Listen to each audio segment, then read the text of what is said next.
कृष्ण माता जी. ഹരേ കൃഷ്ണ. ഹരേ കൃഷ്ണ. എല്ലാവർക്കും പ്രണാമം. ഹരേ കൃഷ്ണ. എല്ലാവർക്കും പ്രണാമം. ഹരേ കൃഷ്ണ. ഓം നമോ ഭഗവതേ വാസുദേവായ. ഓം നമോ ഭഗവതേ വാസുദേവായ.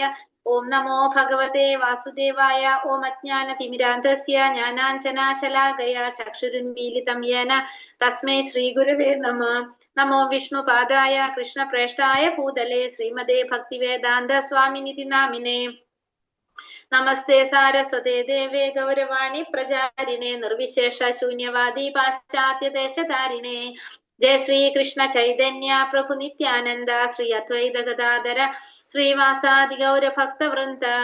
ഹരേ കൃഷ്ണ കൃഷ്ണ കൃഷ്ണ ഹരേ ഹരേ, ഹരേ രാമ രാമ രാമ ഹരേ ഹരേ. ഹരേ കൃഷ്ണ. ശ്രീ ശ്രീ രാധാ ഗോവിന്ദ ടെമ്പിൾ ഇസ്കോൺ മാംഗ്ലൂരിന്റെ 18 ദിവസത്തെ ഭഗവത്ഗീത ക്ലാസ്സിലേക്ക് എല്ലാവർക്കും സ്വാഗതം. ഹരേ കൃഷ്ണ. ഇന്ന് അധ്യായം 5, നമ്മുടെ 5ാമത്തെ അധ്യായമാണെന്ന്. കർമ്മ സന്യാസ യോഗം, കൃഷ്ണാവബോധത്തിൽ പ്രവർത്തനം അല്ലെ. 5ാമത്തെ അധ്യായം, 5ാമത്തെ അധ്യായത്തിന്റെ പേര് കർമ്മയോഗം കൃഷ്ണാവബോധത്തിൽ പ്രവർത്തനം.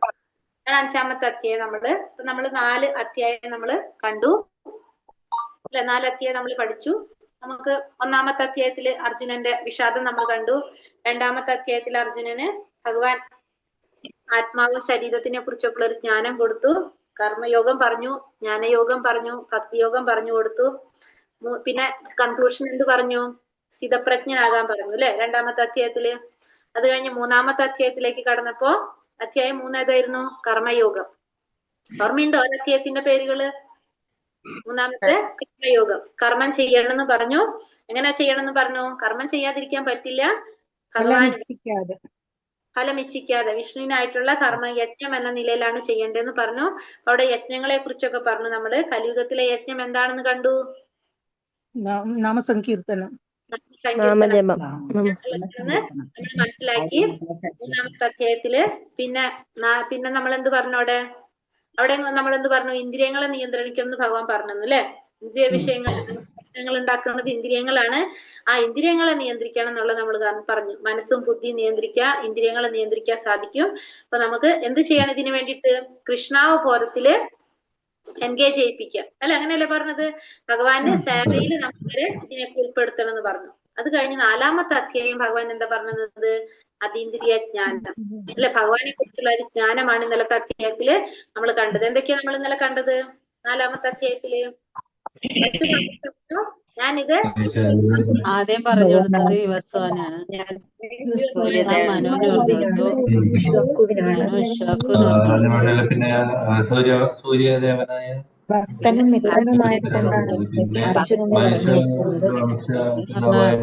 രാജാക്കന്മാർക്ക് ഉണ്ടായിരുന്നു. പിന്നീട് അത് ശോഷണം സംഭവിച്ചു.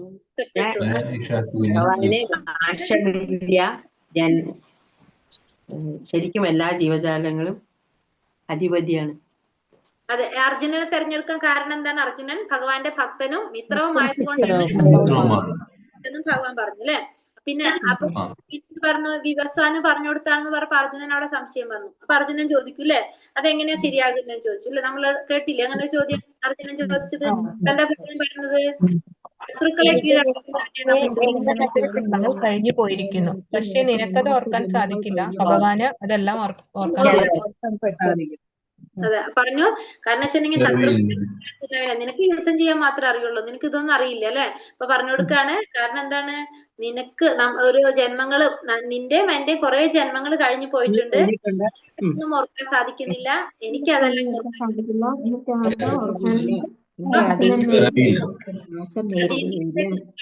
ഭഗവാന് ജനനമില്ല, ഭഗവാന് പിറവിയില്ല എന്ന് പറയാണ്. ഓരോ യുഗത്തോറും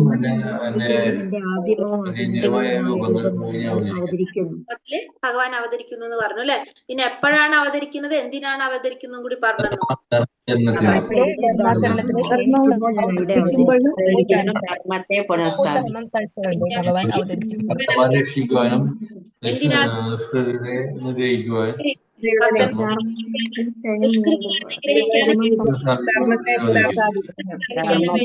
ഓർമ്മ അവതരിക്കുന്നു. പറഞ്ഞു. പിന്നെ ഭഗവാന്റെ അതീന്ദ്രിയത്തെ കുറിച്ച് നേടിയവർക്ക് ജനന മരണ ചക്രത്തിൽ നിന്ന് മറികടക്കാൻ സാധിക്കും എന്ന് പറഞ്ഞു അല്ലെ ഭഗവാൻ. അടുത്ത ശ്ലോകത്തിൽ ഭഗവാൻ എന്താ പറഞ്ഞത്? ജന്മകർമ്മച്ചമേ ദിവ്യം ഏവം യോ വേത്തി തത്തതഃ തെക്താജേഹം ദേഹം പുനർജന്മ നൈതി മാമേതി അർജുന അല്ലെ. അർജുനനോട് പറഞ്ഞു എന്റെ ജനനത്തിന്റെയും പ്രവൃത്തികളുടെയും അതീന്ദ്രിയ സ്വഭാവം മനസ്സിലാക്കുന്നവർക്ക് എന്ത് സാധിക്കുന്നു പറഞ്ഞു? വീണ്ടും ഭൗതിക ലോകത്തിൽ പിറക്കുകയില്ല. അതായത് വരില്ലാണ് പറഞ്ഞു. അതിന് വേണ്ടിയിട്ട് പിന്നെന്താ ഭഗവാൻ പറഞ്ഞത്? ഒരു ഗുരുവിന്റെ സഹായത്തോടെയാണ് നമുക്ക് അതിന്റെ ജ്ഞാനം നേടാൻ സാധിക്കുന്നതെന്ന് ഭഗവാൻ പറഞ്ഞു തന്നു. പിന്നെ അപ്പൊ ഗുരുവിനെ എങ്ങനെ സമീപിക്കണം, ആ ഗുരുവിനോട് എങ്ങനെയാണ് ചോദിച്ചു മനസ്സിലാക്കേണ്ടതെന്നൊക്കെ നമുക്ക് പറഞ്ഞു തന്നു. പിന്നെ വേറെ എന്താ പറഞ്ഞല്ലേ? 4 വർണ്ണങ്ങളെ കുറിച്ച്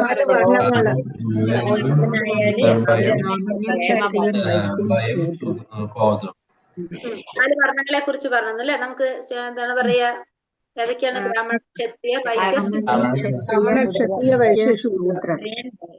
നമുക്കൊരു ചോദ്യം ചോദിക്കാം.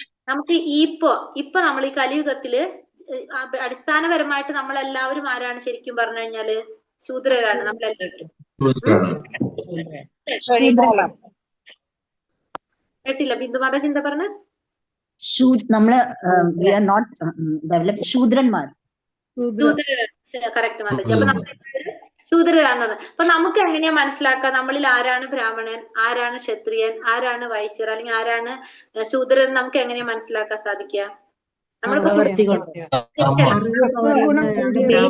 ചെയ്യുന്ന പ്രവൃത്തിയും നമ്മുടെ മനസ്സിന്റെ കർമ്മം നമ്മൾ ചെയ്ത കർമ്മത്തിന്റെ അടിസ്ഥാനത്തിൽ അതെങ്ങനെ സാധിക്കും? നമുക്കത് എങ്ങനെ മനസ്സിലാക്കാൻ സാധിക്കുക നമ്മൾ ഏത് കാറ്റഗറിയിലാണെന്നുള്ളത്? അറിവ് പകരുന്നവരാണ് ബ്രാഹ്മണർ. അത് മനസ്സിലായി. നമുക്കത് എങ്ങനെ മനസ്സിലാക്കാൻ സാധിക്കും? നമ്മളെ ലെവലിലാണ് നിൽക്കുന്നത്. നമ്മുടെ മനസ്സിന്റെ ഒരു ലെവല്. എങ്ങനെ? മനസ്സ്